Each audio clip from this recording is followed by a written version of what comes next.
Ce matin, nous allons parler de la faiblesse, des faibles, de ceux que parfois le monde méprise, ceux que le monde ne considère pas. Et nous allons voir quel est le point de vue de Dieu sur nos faiblesses. Et la première chose que l'on peut dire sur la faiblesse humaine en général, c'est que le Seigneur ne méprise pas notre faiblesse. Amen. Si tu es faible ce matin, si tu te sens faible, sans force, découragé, sache que le Seigneur ne méprise pas la faiblesse, le Seigneur ne méprise pas les faibles. La faiblesse dont nous allons parler ce matin, excusez-moi, ce n'est pas le péché. Il est vrai que la Bible appelle parfois le péché faiblesse. Vous lisez par exemple dans Hébreux 4,15, Hébreux 7,28, Romains 5,6. Il est parlé de notre faiblesse il est parlé du péché comme étant notre faiblesse. Mais nous n'allons pas parler de cette faiblesse-là. La faiblesse dont nous allons parler, en grec, c'est asthénéia, qui a donné le mot français asthénie, pour ceux qui connaissent. Et l'asthénie, c'est quoi ? C'est un état de grande faiblesse, d'épuisement physique et mental. Et le type donc de faiblesse dont nous allons parler ce matin, c'est la faiblesse spirituelle, la faiblesse morale. Nous n'allons pas parler de la faiblesse physique, mais plutôt de la faiblesse spirituelle et morale. Alors c'est quoi ? Cette faiblesse-là, c'est lorsque nous manquons de force, lorsque nous sommes fatigués et épuisés. Et ça arrive quand, par exemple, nous sommes dans des épreuves à répétition. Quand il y a une épreuve qui survient dans notre vie, ça va, on arrive à surmonter. Et quand il y a une deuxième qui survient après, et puis une troisième, et puis un coup dur, à force d'avoir des épreuves à répétition, on peut se trouver comme ça dans un état de fatigue spirituelle. On peut être fatigué aussi lorsque on a beaucoup donné dans l'évangélisation, dans les œuvres. Je me souviens du pasteur David Potier au Canada qui parlait, il suivait un petit peu le groupe Impact, nous connaissons le groupe Impact, nous chantons leurs chants, et il suivait un petit peu ce groupe Impact, et il leur disait que quand il revenait d'une tournée, il revenait au Canada chez eux, il disait avec son accent canadien, je ne veux pas imiter l'accent canadien, je sais mal le faire, mais il disait que les gars, quand ils revenaient, ils étaient 2 jours en PLS chez eux, 2 jours sous la couette, ils étaient fatigués, ils étaient épuisés, ils étaient incapables de faire quoi que ce soit, ils étaient fatigués. Lorsqu'ils revenaient de leur tournée, ils avaient tellement donné qu'ils étaient dans un état de fatigue et d'épuisement. Mais la fatigue, c'est la faiblesse que l'on peut ressentir, c'est aussi lorsque nous réalisons que nous ne sommes pas à la hauteur ou que nous ne sommes pas capables de faire ce que Dieu nous demande. Le Seigneur nous donne parfois il met des défis devant nous, il nous fait rentrer parfois dans des épreuves, il éprouve nos cœurs, nos vies. Et parfois, lorsque nous considérons ces choses, on ne se sent pas à la hauteur. Même, je vais aller plus loin, on se sait incapable.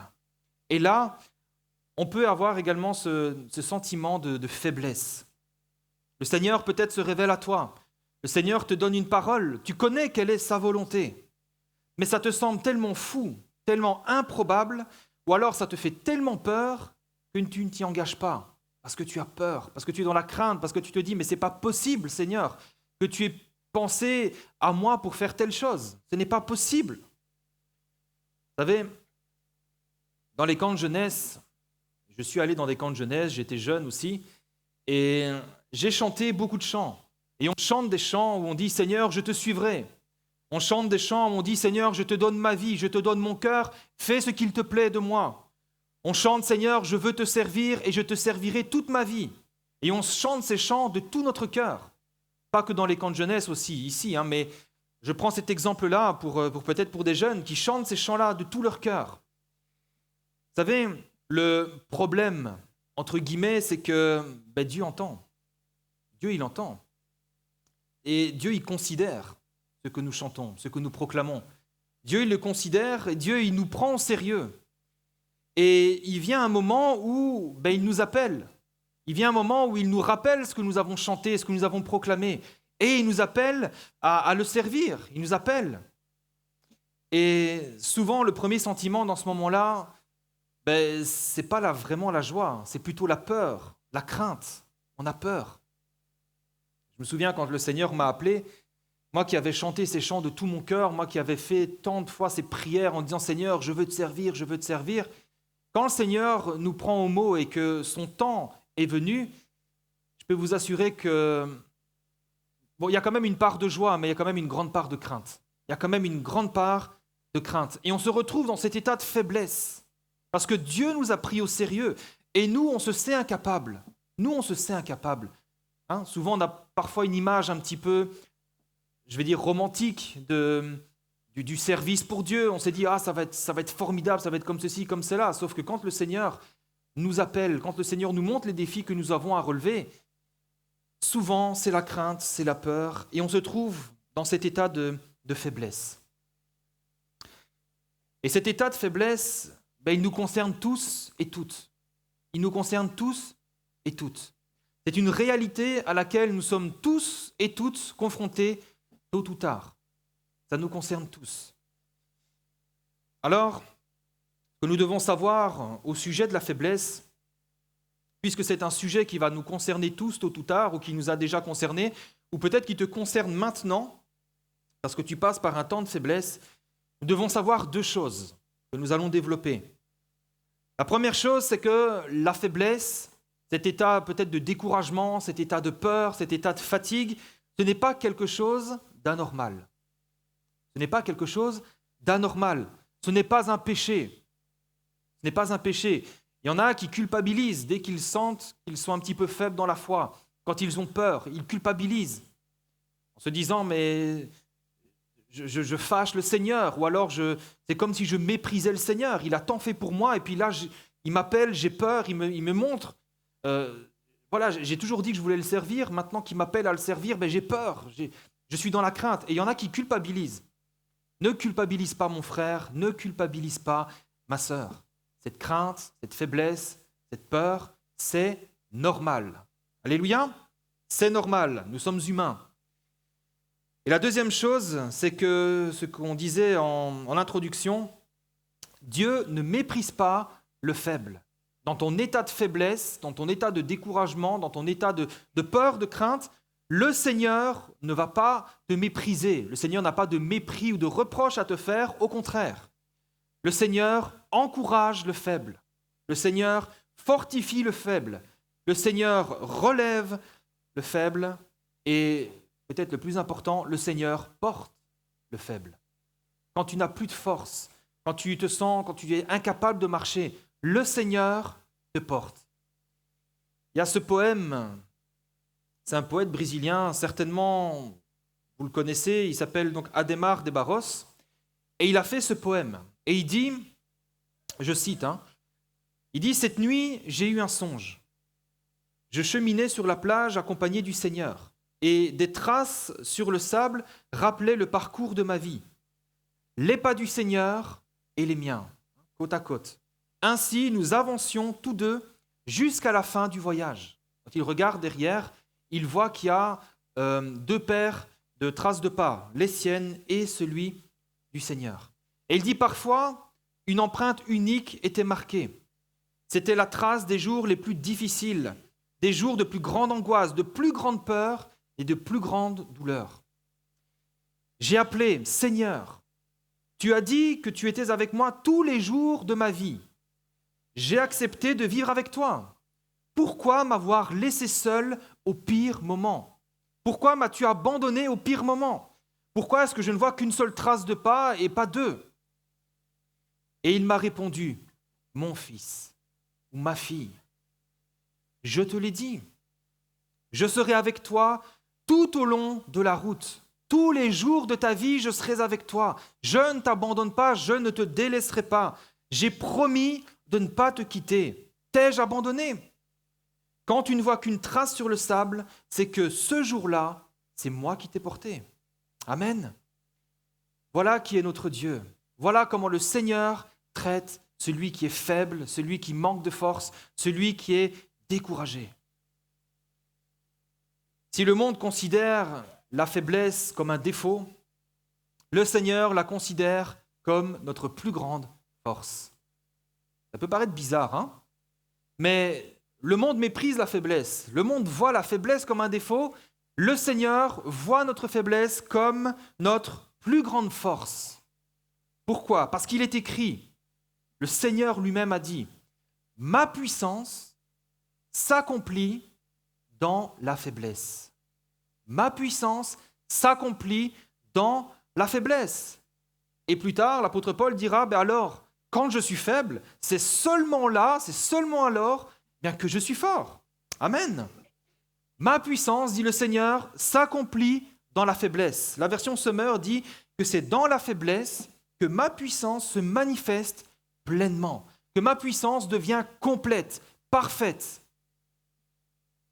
Alors nos faiblesses, que le monde méprise, nos faiblesses sont en réalité une force. Entre les mains du Seigneur, c'est une force, parce que c'est à travers nos faiblesses que le Seigneur a choisi de manifester sa puissance.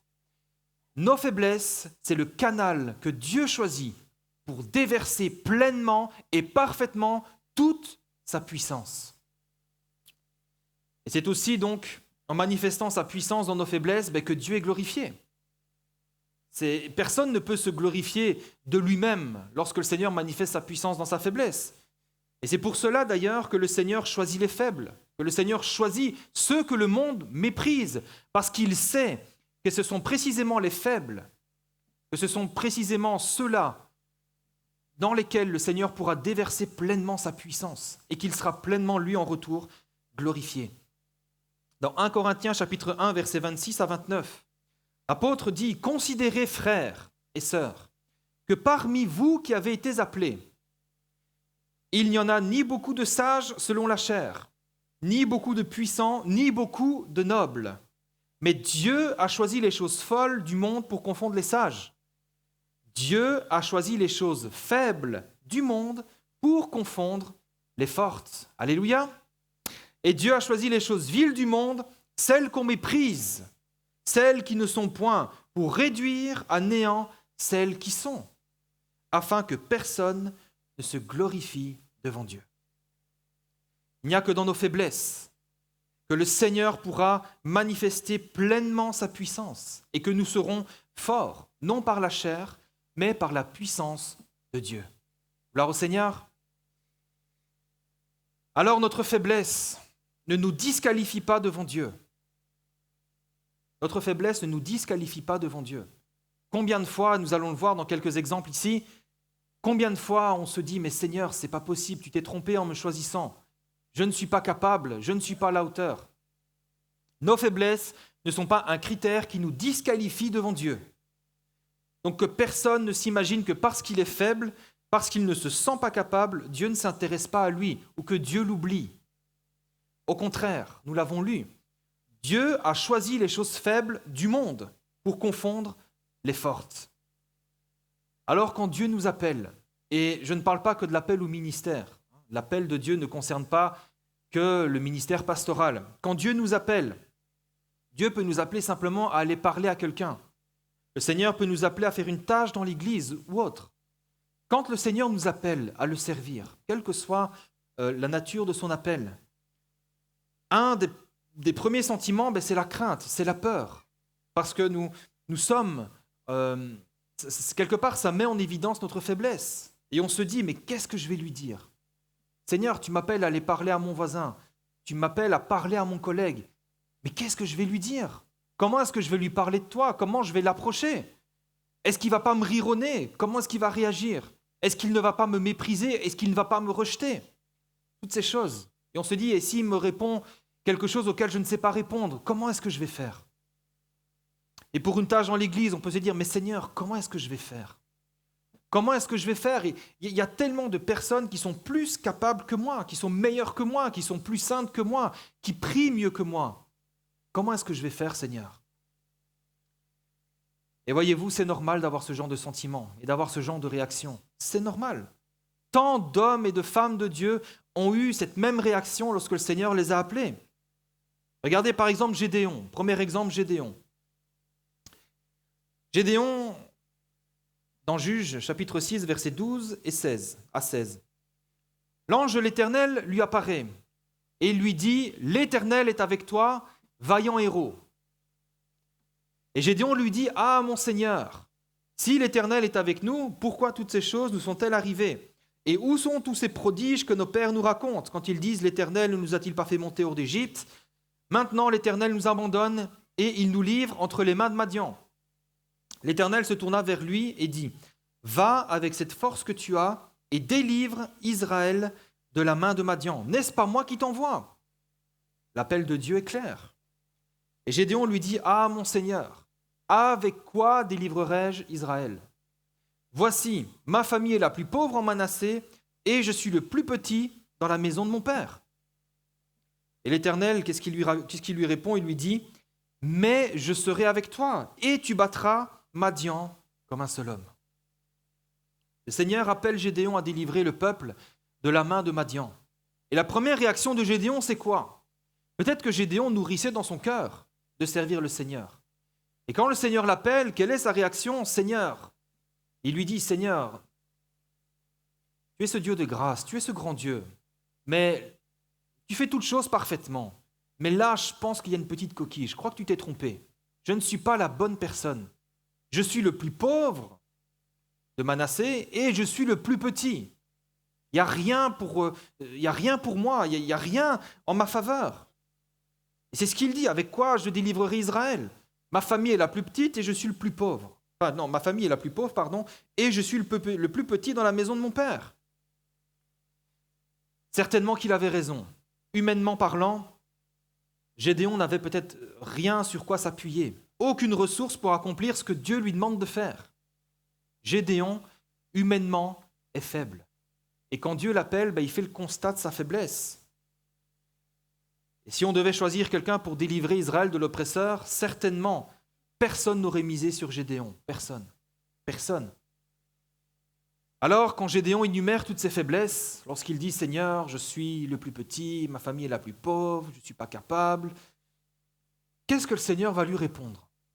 Qu'est-ce que le Seigneur va lui répondre? Le Seigneur va lui répondre, je paraphrase, lui dit « Oui, Gédéon, c'est vrai, tu as raison.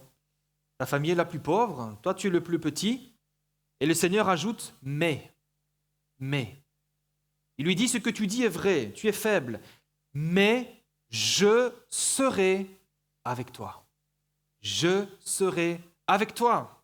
Et tu battras Madian comme un seul homme. » Autrement dit, oui, tu es faible, mais ce n'est pas tes propres ressources qui vont te permettre de battre Madian, qui vont te permettre d'accomplir ce que je te donne de faire.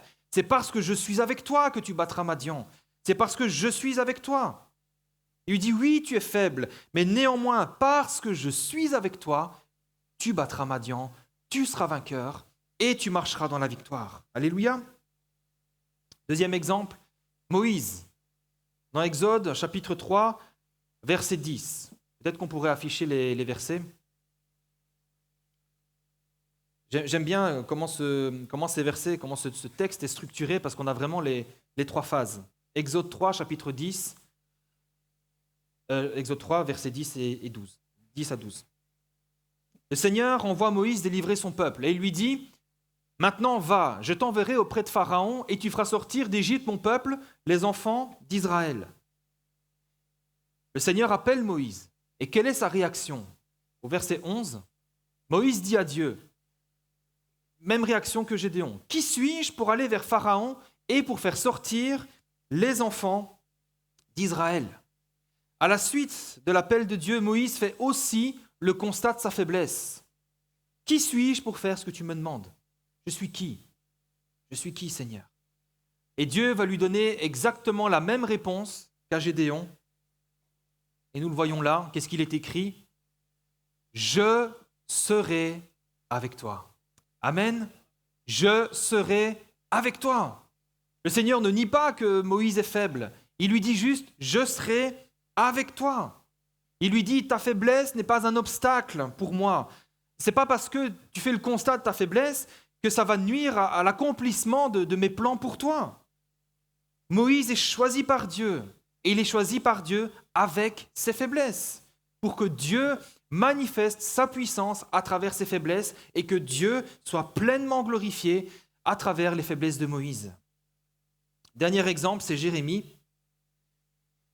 Dans Jérémie chapitre 1, versets 4 à 8, La parole de l'Éternel est adressée en ces mots à Jérémie, et il lui dit, « Avant que je t'ai formé dans le ventre de ta mère, je te connaissais, et avant que tu sois sorti de son sein, je t'avais consacré, je t'avais établi prophète des nations. » Quelle est la réaction de Jérémie en se sachant choisi par Dieu de toute éternité, dans un plan glorieux, dans un plan merveilleux?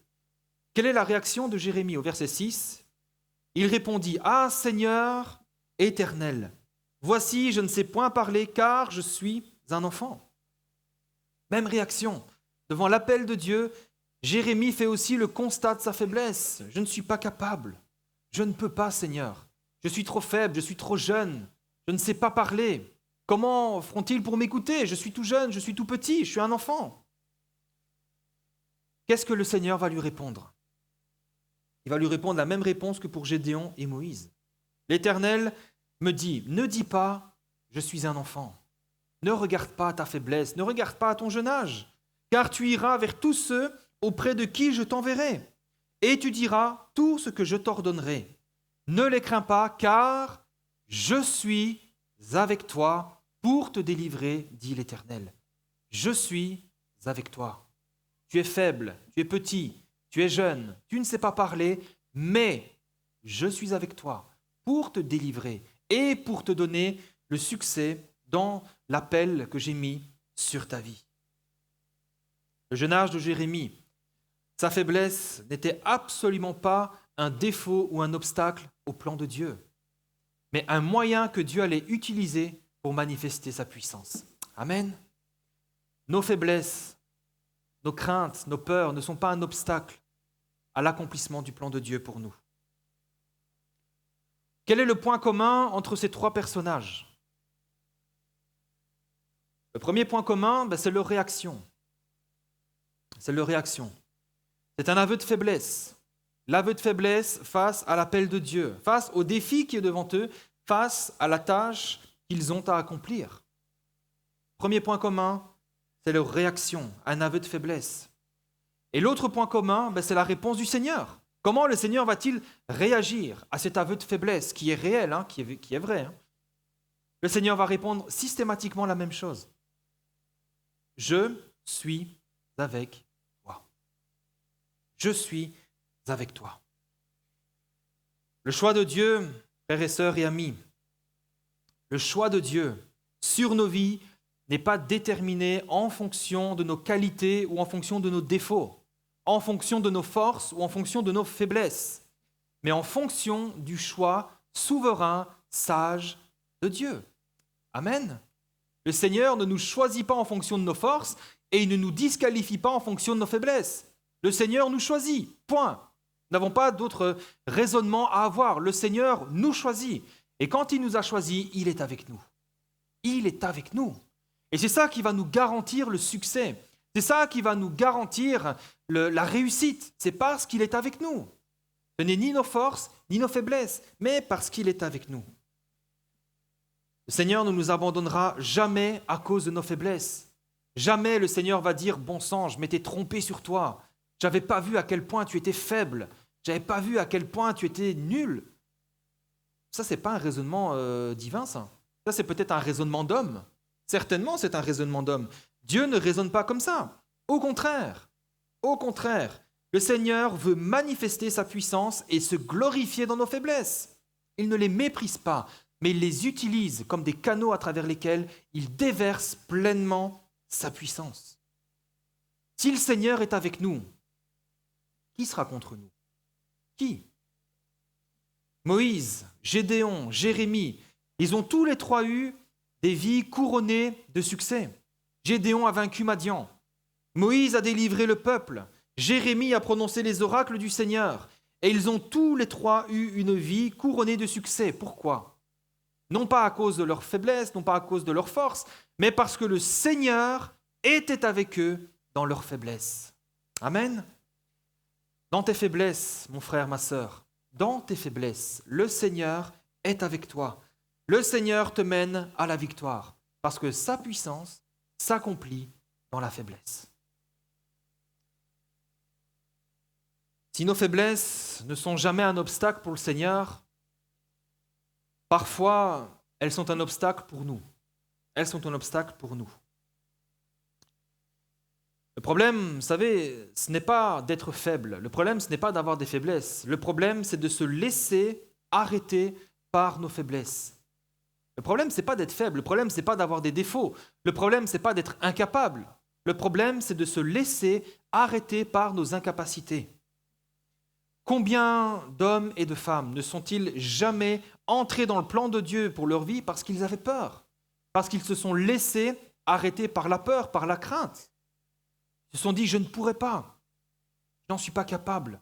Et ils sont restés assis sur leur banc, paralysés par la peur. Alors avoir peur, c'est normal. Ça a d'ailleurs été la réaction de Gédéon, de Moïse et de Jérémie, de ces grands hommes de Dieu. Ça a été leur réaction, la peur. Et d'ailleurs, face à leur peur, le Seigneur ne leur fait aucun reproche. Parce qu'avoir peur, c'est normal. Il ne leur fait aucun reproche, mais au contraire, que fait le Seigneur ? Il les encourage. Il les encourage en leur disant « Je suis avec vous, je suis avec toi, je connais tes faiblesses. Je ne t'ai pas choisi par défaut, je ne t'ai pas choisi par hasard. Je t'ai choisi parce que je connais tes faiblesses et que je veux me glorifier à travers ta vie. À travers tes faiblesses, je veux manifester ma puissance. » Alors si notre faiblesse n'est pas un obstacle pour Dieu, il n'y a aucune raison pour qu'elle le soit pour nous. Aucune raison que nous ayons de nous laisser arrêter par nos faiblesses ou par la peur. Alors, nous devons y aller. Amen. Nous devons y aller. Quand le Seigneur nous appelle, quand le Seigneur met ce défi devant nous, lorsque il y a cette promesse devant nous, nous devons y aller. Mais comment faire ? Comment faire ? Le Seigneur a dit à Gédéon, il a dit cette phrase, « Va avec cette force que tu as. » Il a dit cette phrase, « Va avec cette force que tu as. » Gédéon avait peur. Gédéon se sentait incapable. Et pourtant, le Seigneur lui a dit, « Va avec cette force que tu as. » Mais quelle était donc cette force ? Quelle était donc cette force ? Quelle était la force que Gédéon possédait au sein de ses faiblesses, de ses incapacités ? Quelle était cette force qui a permis à l'ange de l'Éternel d'appeler Gédéon « vaillant héros ». Quelle était cette force ? Vous savez, dans la Bible, d'autres personnes sont aussi appelées des héros. Et ils sont appelés des héros en fonction de quoi ? De leur foi. La force de Gédéon, c'est sa foi. C'est sa foi. Le Seigneur a discerné chez Gédéon quelque chose que peut-être d'autres n'avaient pas discerné chez lui, c'est sa foi. Et c'est pour cela donc que le Seigneur l'appelle vaillant héros, à cause de sa foi. Et c'est sa foi qui lui a permis d'accomplir le plan de Dieu, malgré sa faiblesse, malgré qu'il soit le plus pauvre et le plus petit en Manassé. Alors, mon frère, ma sœur, ce matin, tu dois y aller. Et tu dois y aller avec la force que tu as, c'est-à-dire ta foi. Va avec la force que tu as, et ta force, ce matin, c'est ta foi. Tu peux être faible, tu peux être jeune, tu peux être timide, tu peux être pauvre, tu peux manquer d'éducation scolaire, peu importe. La force qui te permettra d'avancer, de vaincre, de réussir, c'est ta foi. Amen. C'est ta foi. Et aussi petite soit-elle à tes yeux, aussi petite soit-elle, si tu la mets en action cette foi, aussi petite soit-elle à tes yeux, si tu la mets en action, elle est capable de déplacer des montagnes. C'est ce que nous avons vu avec le frère, le pasteur Patrick Marsan vendredi. Nous ne sommes pas concertés, mais je crois que le Saint-Esprit a des choses à dire à l'Église, des choses importantes. Et le Seigneur m'a conduit à les dire, donc je les dis. Pour certains, ça sera une piqûre de rappel. Dans Luc 17, versets 5 et 6, c'est le passage que nous avons vu aussi vendredi, les apôtres dirent au Seigneur, « Augmente-nous la foi. Augmente-nous la foi. » Les apôtres avaient vu tous les miracles que le Seigneur avait faits. Et ils se disaient certainement, si le Seigneur fait ça, c'est parce que sa foi est grande. Et si nous n'y arrivons pas, c'est parce que notre foi est toute petite. Et le raisonnement humain logique, c'est de se dire, augmente-nous la foi. Qu'est-ce que le Seigneur va leur répondre ? Il va leur dire, si vous aviez de la foi comme un grain de sénévé, ou une graine de moutarde, vous diriez à ce sycomore, déracine-toi et plante-toi dans la mer, et il vous obéirait. si vous aviez la foi comme un grain de sénévé. Le grain de sénévé, c'est la plus petite des semences connues de l'époque. La plus petite. La plus petite. Vous alliez chez un herboriste, vous faites un inventaire des différentes semences. La plus petite de toutes, c'est la semence de sénévé.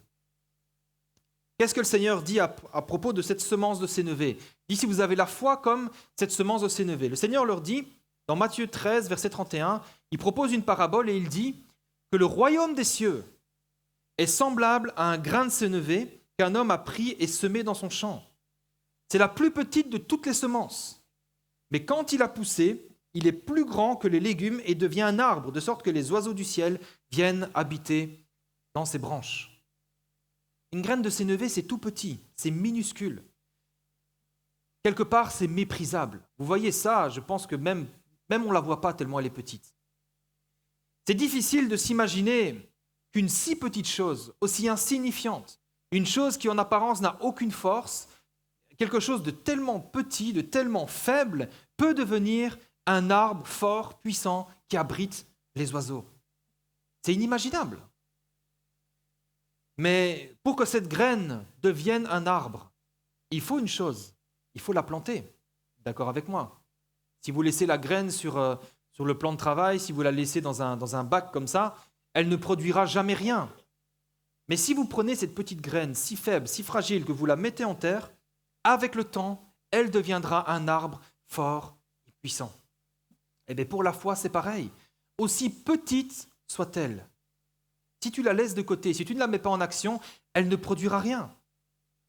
Par contre, si tu la mets en action, si tu sèmes ta foi, comme tu sèmes la graine de sénévé, à ce moment-là, ta foi va produire la victoire, le succès et la réussite.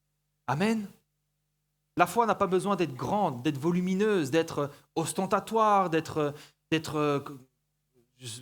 spectaculaire. La foi a simplement besoin d'être mise en action. Tout comme le grain de sénévé doit être planté pour devenir un arbre, notre foi doit être mise en œuvre pour voir la puissance de Dieu se manifester dans nos faiblesses. Amen. Ta foi, aussi petite soit-elle, mets-la en action. Va avec la force que tu as. Va avec la force que tu as. Va avec la force que tu as. Nous devons aller avec la force que nous possédons, avec cette foi. Car le Seigneur est avec nous. Qu'est-ce qu'il nous faut de plus ? Qu'est-ce qu'il nous faut de plus ? Va avec la force que tu as, c'est-à-dire fais ce pas de foi. Mets en œuvre ta foi. Tu verras la puissance et la grâce de Dieu se manifester dans ta vie. Va avec la force que tu as. Et ce que tu considérais comme une faiblesse se trouvera être une force entre les mains du Seigneur. Je vais prendre un exemple. Et je vais prendre l'exemple du pasteur et enseignant Jacques Dernel qui est venu nous visiter ici il y a quelques semaines. Et d'ailleurs, il vous remet à tous et toutes ses salutations les plus fraternelles, les plus chaleureuses. Vous avez les salutations de sa part et de son épouse. Et c'est avec son accord que je vous parle de ça. Jacques Dernel, c'était un homme, au début de son ministère, c'était un homme qui était très timide. Il était pasteur et il était timide. Il avait peur des gens, il fuyait les gens. C'est un peu une faiblesse, ça, pour un pasteur, non ? Un pasteur qui a peur des gens, un pasteur qui fuit les gens, c'est un peu problématique. Et c'était une grande faiblesse chez lui. Et pourtant, aujourd'hui, cet homme est la personne la plus aimante et la plus avenante que je connaisse. C'est la personne la plus aimante. Je ne connais pas une personne qui soit plus sensible, qui aime plus les gens que lui. C'est incroyable. Un seul bonjour de sa part vous remplit le cœur de joie. Tellement c'est une personne avenante et aimante. Et un jour, je lui ai posé cette question, nous étions à la formation, je lui ai dit, mais Jacques, comment tu fais pour aimer autant les gens, pour être aussi proche d'eux ? Comment tu fais pour, toi qui étais quelqu'un d'aussi timide ? Et il me dit, c'est le Seigneur. C'est le Seigneur. Il n'y a pas de secret. Il dit, c'est le Seigneur. Ce qui était une faiblesse, le Seigneur l'a transformé en force, et peut-être même sa plus grande force. Le Seigneur est capable d'une personne timide, d'une personne qui a peur des gens, d'une personne qui fuit les gens. Il me semble qu'il avait dit que quand il prêchait, il partait tout de suite après, de peur d'être en contact avec les gens. Aujourd'hui, c'est une personne, n'importe qui peut aller le trouver, lui dire bonjour, et voilà, c'est une personne vraiment, vraiment merveilleuse. Vous l'avez compris, hein, j'apprécie beaucoup le frère. Hein. Mais c'est objectif et c'est sincère. Hein. Donc sa timidité, le Seigneur l'a transformée en peut-être sa plus grande force. Va avec la force que tu as. Va avec la force que tu as. Cette faiblesse que tu regardes aujourd'hui comme un défaut, le Seigneur le transformera en force. Va avec la force que tu as, c'est aussi l'exemple de David, le roi David. À bien des égards, David pouvait être considéré comme faible. Il était tellement frêle, petit, comparé à ses frères, que son père l'a même oublié. Le Seigneur avait demandé au prophète Samuel de oindre le fils de la maison d'Isaïe comme roi. Et après avoir présenté tous ses fils, il avait oublié qu'il y en avait un autre. Tellement il était insignifiant pour son père qu'il ne voyait que les colosses, que ses enfants en colosses. Il était oublié de son père. Il était jeune. Il n'avait pas trop d'expérience. Il était berger, donc il n'avait pas l'entraînement, l'expérience d'un soldat, etc. Et pourtant, ce faible David, ce petit David, que Goliath a méprisé en le voyant en lui qu'un jeune petit blondinet, un petit artiste blondinet, les cheveux dans le vent et fragile, c'est lui qui a vaincu Goliath. C'est lui qui a vaincu le colosse qui terrifiait toute l'armée d'Israël. Un homme qui terrifiait l'armée puissante d'Israël. Et comment est-ce qu'il a fait? Comment ce faible David est-il allé combattre Goliath? 1 Samuel, chapitre 17, verset 38. Saül fit mettre ses vêtements à David. Il plaça sur sa tête un casque d'airain et le revêtit d'une cuirasse. David ceignit l'épée de Saül par-dessus ses habits et voulut marcher car il n'avait pas encore essayé. David ici porte l'armure d'un soldat. Mais il dit à Saül, « Je ne puis pas marcher avec cette armure, je n'y suis pas habitué. » Et il s'en débarrassa. Et au verset 40, il prit en main son bâton de berger, choisit dans le torrent 5 pierres polies et les mit dans sa gibecière de berger et dans sa poche. Puis, sa fronde à la main, il s'avança contre le Philistin. L'armure de Saül était trop grande, n'était pas adaptée pour David. L'armure de Saül, c'était la force de Saül, mais ce n'était pas la force de David.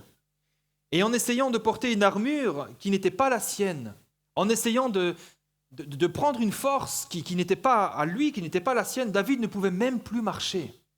David ne pouvait même plus marcher. Alors n'essaye pas de porter l'armure d'un autre. Ce qui fait la force peut-être d'un autre, n'essaye pas de l'imiter, n'essaye pas de le porter, mais va avec la force que tu as. Va avec la force que le Seigneur te donne. Parce que c'est ce qu'a fait David. C'est ce qu'a fait David. Qu'est-ce qu'il a fait? Il est allé avec la force qu'il avait, il est allé avec sa foi, nourri de l'expérience qu'il avait avec le Seigneur. Saül dit à David, « Tu ne peux pas aller te battre avec ce Philistin, tu es un enfant, et c'est un homme de guerre dès sa jeunesse.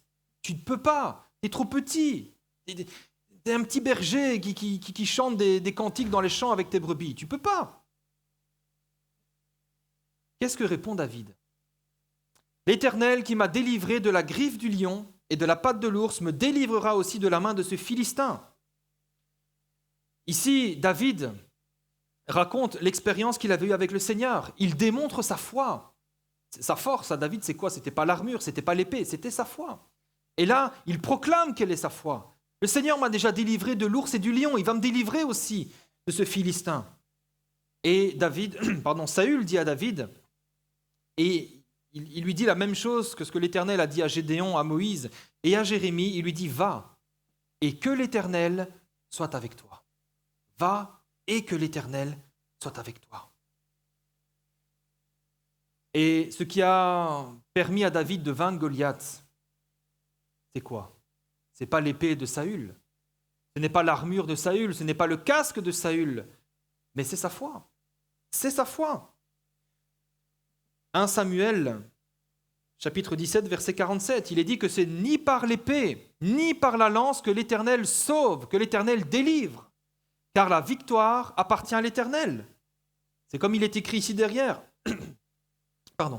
Ni par force, ni par puissance, mais par mon esprit. Ce n'est pas par ta puissance, ce n'est pas par ta force, mais c'est par l'esprit du Seigneur.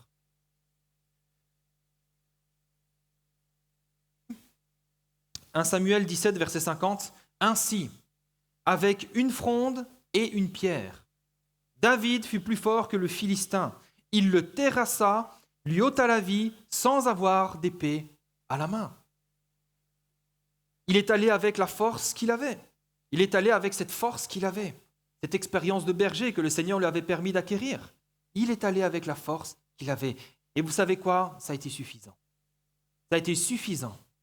Sa faiblesse n'était pas un obstacle pour Dieu. Il était méprisé de Saül. Tu n'es qu'un enfant. Il était méprisé de Goliath, disant tu n'es qu'un jeune petit blondinet. Cette faiblesse n'était pas un obstacle pour Dieu. Mais parce que le Seigneur était avec lui, le Seigneur lui a donné la victoire avec sa faiblesse. Et il a fallu quand même une chose. David n'est pas resté dans les champs en train de se dire « Ah oui, je sais que le Seigneur est capable de délivrer le peuple de ce Philistin à travers moi, mais peut-être demain. » De dire « Oui, Seigneur, je sais que tu m'as choisi pour ça, mais demain, aujourd'hui, je suis un peu fatigué. » Non. Il a quand même fallu que David mette sa foi en action. Il a quand même fallu qu'il aille sur le champ de bataille. Il a quand même fallu qu'il affronte le mépris des autres et qu'il use sa fronde contre le Philistin. Il a vraiment fallu cette démarche de foi. Mais sa foi en action a permis à la puissance de Dieu de se manifester. Amen. Alors mon frère, ma sœur, la force que tu as, aussi petite soit-elle, est suffisante. Si elle te permet d'avancer, elle est suffisante. Et le Seigneur aura soin de renouveler tes forces durant la marche. Dans Isaïe chapitre 40, verset 31, il est dit que ceux qui se confient en l'Éternel renouvellent leurs forces. Ils prennent leur vol comme les aigles, ils courent, ne se lassent point, ils marchent et ne se fatiguent point. Le Seigneur renouvelle nos forces pendant la marche. Parfois, une des craintes que nous avons aussi, c'est de se dire, mais si je mets ma foi en action aujourd'hui, qu'est-ce qui me garantit que demain j'aurai encore la foi? Je peux reprendre l'exemple de Gédéon. Avant de partir au combat, qu'est-ce qu'il a eu? Il a eu peur, il a eu la crainte. Il était dans un état de faiblesse. Il était convaincu que le Seigneur l'avait appelé, il le savait, il avait mis sa foi déjà en action puisqu'il avait détruit l'autel de Baal. Mais alors qu'il faut délivrer Madian, alors qu'il faut encore faire un pas de foi, il a peur et il craint. Et qu'est-ce qu'il dit? Seigneur, je sais que tu m'as appelé, je sais, mais si vraiment tu me délivres, si vraiment tu délivres le peuple par ma main, et vous connaissez tous l'épisode de la toison. Je mets une toison dans l'air, si la toison est humide et que tout l'air autour est sec, ça veut dire que tu seras avec moi. Et le Seigneur le fait. Malgré ça, il est encore dans cet état de faiblesse et il dit « Seigneur, je te demande encore une dernière chose. Si c'est vraiment toi qui m'envoies, alors que ça soit l'inverse, que la toison reste sèche et que tout autour, ça soit humide. » Et le Seigneur fait pareil. On pourrait dire « Mais quelle insolence de la part de Gédéon, quel manque de foi !» Mais vous savez quoi, le Seigneur, c'est sa parole qui le dit, le Seigneur ne méprise pas le faible. Le Seigneur n'éteint pas le lumignon qui fume. La foi de Gédéon était peut-être comme un lumignon qui fume. Il avait fait un pas de foi pour aller supprimer l'autel de Baal. Et il était peut-être dans un état de fatigue, il avait besoin de cet encouragement. Et le Seigneur a encouragé sa foi. Il n'a pas tenté le Seigneur, mais il en avait besoin pour encourager sa foi. Et le Seigneur, c'est ce qu'il a fait. Il n'a pas hésité à le faire pour réactiver sa foi, réactiver sa force, renouveler ses forces. Ça doit nous encourager, ça, parce que quand on est faible, quand notre foi est affaiblie, on peut demander au Seigneur de renouveler notre foi. Et le Seigneur le fait. Ça, c'était avant de partir au combat. Ensuite, donc, Gédéon prépare son armée. Ils sont là, ils sont prêts à combattre.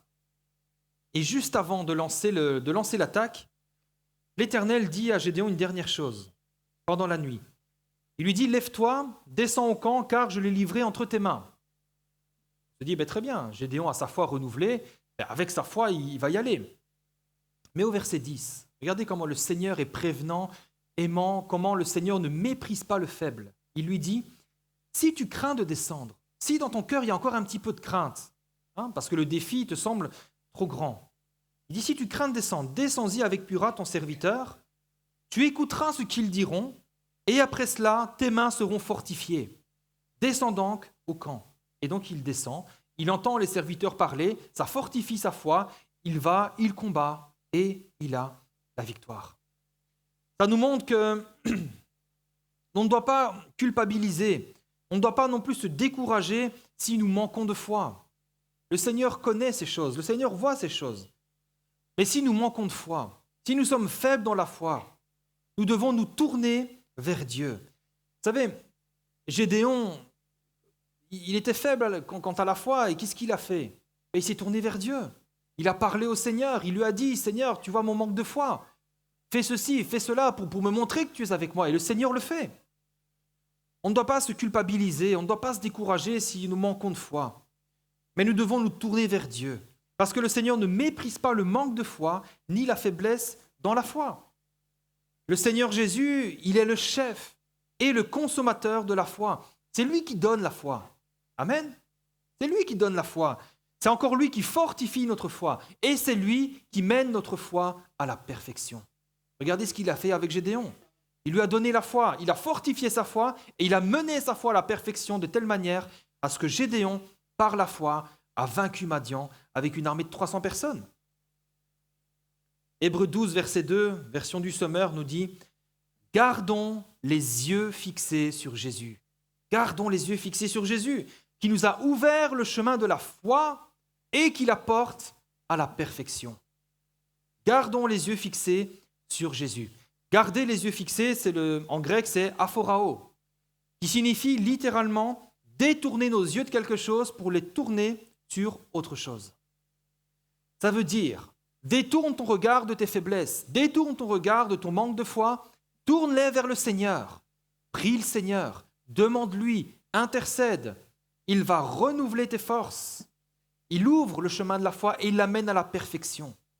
Si tu manques de quoi que ce soit, ne te morfonds pas, ne te culpabilise pas, ne te décourage pas, mais tourne tes regards vers le Seigneur. Détourne ton regard de tes faiblesses, tourne-les vers Dieu, qui saura t'encourager, qui saura te fortifier. Et tu pourras continuer la marche, et tu pourras vaincre, non pas par tes forces, mais par la foi, cette force que tu as. Je vais conclure. Dieu choisit les faibles. Amen. Dieu choisit les faibles. Dans 2 Corinthiens, chapitre 4, verset 7, il est dit que nous portons ce trésor dans des vases de terre, afin que cette grande puissance soit attribuée à Dieu et non pas à nous. Ce qui compte, frères et sœurs, ce qui compte, ce n'est pas nos forces humaines, je veux dire, je ne parle pas de la foi. Ce qui compte, ce n'est pas nos forces, autrement dit nos qualités. Ce qui compte, ce n'est pas non plus nos talents, mais seulement et seulement notre foi et notre foi mise en action. Amen. La foi, si elle n'a pas d'œuvre, elle est morte, nous dit Jacques. La foi qui est vivante, qui est puissante et qui donne la victoire, c'est la foi qui est mise en œuvre. C'est la foi courageuse. Si Dieu choisit les faibles, Dieu est aussi avec les faibles et il les rend forts plus que vainqueurs parce qu'il les fortifie. Nous devons avoir désormais un autre regard sur nos faiblesses. Ce que le monde méprise, nous devons avoir un autre regard sur nos faiblesses. Si nous plaçons notre faiblesse entre les mains du Seigneur, elle deviendra une force. Il en fera une force. C'est pourquoi l'apôtre Paul dit dans 2 Corinthiens 11:30, « S'il faut se glorifier, c'est de ma faiblesse que je me glorifierai. » C'est de ma faiblesse que je me glorifierai. Parce que c'est dans la faiblesse que Dieu manifeste sa puissance. C'est dans notre faiblesse que le Seigneur se glorifie. Alors le Seigneur ne méprise pas le faible. Mon frère, ma sœur, mon ami, si ce matin tu te sens faible, si ce matin tu as été méprisé à cause de ta faiblesse, le Seigneur ne te méprise pas. le Seigneur ne te méprise pas. Il est écrit qu'à celui qui peut faire infiniment au-delà de ce que nous demandons ou pensons, à lui soit la gloire pour l'éternité, au siècle des siècles. Amen. Le Seigneur peut faire infiniment au-delà de ce que tu penses, infiniment au-delà de ce que tu demandes. Il peut le faire et il le fait. Le Seigneur nous appelle chacun et chacune des héros, pourvu que nous mettions notre foi en action, comme Gédéon. Pourquoi a-t-il été appelé héros ? Certainement pas à cause de ses muscles, certainement pas à cause de son habileté au combat, certainement pas à cause de ses conquêtes, de ses victoires, mais seulement et seulement à cause de sa foi. C'est comme les héros de la foi. Ils sont appelés des héros pourquoi ? Pourtant, ce sont des hommes et des femmes qui ont souffert, qui ont été méprisés, qui ont été rejetés, qui ont été torturés. Mais à cause de leur foi, le Seigneur les voit comme des héros. Alors, ce matin, ce que Dieu veut, c'est que nous soyons tous et toutes des héros devant lui. Et c'est possible. Si tu mets ta foi en action, tu deviendras un héros. Tu seras un conquérant. Si tu mets ta foi en action, tu marcheras dans la victoire. Parce que le Seigneur est avec toi. Il ne t'abandonne pas. Il ne te méprise pas. Si tu ne peux plus marcher, si tu es à terre, il te porte. Si tu n'as plus de force, si ta foi est affaiblie, si ta foi n'est plus une flamme vive, mais un simple lumignon qui fume, le Seigneur encouragera ta foi. Il est le chef, le consommateur de la foi. La foi vient de ce qu'on entend vient de la parole de Christ. Il te donnera les paroles pour renouveler ta foi, pour que tu puisses continuer la marche. Il est avec toi, n'en doute pas.